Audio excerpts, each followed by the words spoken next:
ఒక అడవిలోని చెరువు ఒడ్డున ఉన్న మామిడి చెట్టు మీద కోతి ఉండేది. ఎంతో కాలంగా అడవిలో ఉంటున్నా దానిని ఎవరూ పట్టించుకునేవారు కాదు. దాని పేరు చెబితే మిగిలిన కోతులకే తెలియదు. అయితే తనను అందరూ గుర్తించాలని అనుకునేది ఆ కోతి. ఒకరోజు పక్క అడవి నుంచి నక్క వచ్చింది. నక్కతో కోతికి స్నేహం కుదిరింది. మిత్రమా, ఈ అడవిలో నన్ను ఎవరు గుర్తించడం లేదు. నాకంటూ ఒక గుర్తింపు కావలి అంది కోతి. మా అడవిలో చీమనుంచి ఏనుగు వరకు అందరికీ నేను తెలుసు అంది నక్క. కోతి ఆశ్చర్యపోయింది. మిత్రమా, ఆ రహస్యం ఏమిటో నాకు చెబుతావా? ఆశగా అడిగింది కోతి.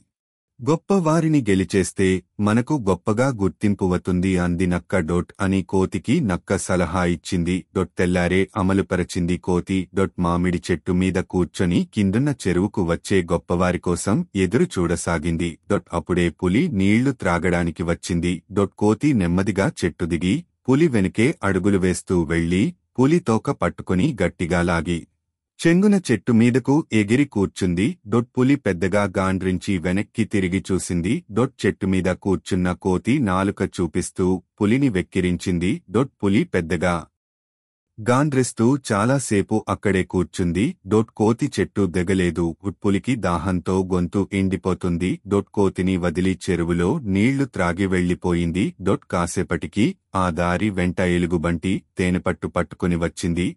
కోతి నెమ్మదిగా చెట్టు దిగి ఎలుగుబంటి చేతిలోని తేనెపట్టును గుంజుకొని చెరువులోకి విసిరేసింది. ఎలుగుబంటి గట్టిగా అరుస్తూ కోతి వెంటపడింది. కోతి గబక్కున చెట్టు మీదకు ఎగిరి కూర్చొని తోక చూపిస్తూ ఎగతాళి చేసింది. ఎలుగుబంటి గట్టిగా అరుస్తూ ఎంతోసేపు కూర్చుంది. కాని కోతి చెట్టు దిగలేదు. దాహంగా వేయడంతో ఎలుగుబంటి కోతిని విడిచి చెరువుకు వెళ్ళింది.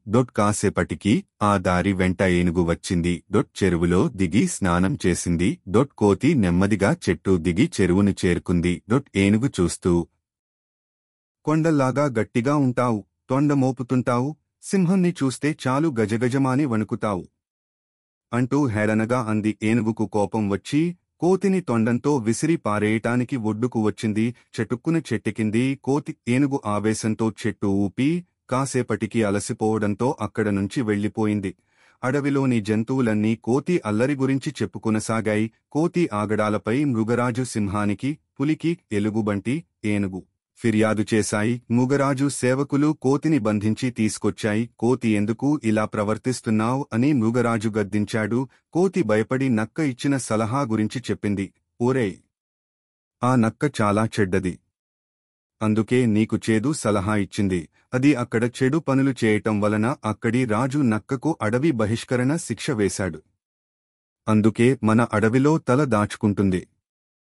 చెడు పనులు చేసి చెడ్డ పేరు తెచ్చుకునే కన్నా చావటం మేలు అన్నాడు మృగరాజు. కోతి సిగ్గుతో తల దించుకుంది. గొప్పవారిని గెలిస్తే మనం గుర్తింపు పొందడం కంటే మనలోని ప్రతిభనే నమ్ముకుంటే గుర్తింపు వస్తుంది. మనం చేసే మంచి పనులే మనకి మంచి పేరు తెస్తాయి అంది సింహం. కోతి ఇక నుంచి మంచి పనులు చేతనంది. మృగరాజు క్షమించి కోతిని వదిలేశాడు. విషయం తెలిసిన నక్క మరో అడవికి పరుగుతీసింది. కోతి మంచి పనులు చేస్తూ కొద్ది రోజుల్లోనే మంచి గుర్తింపు తెచ్చుకుంది.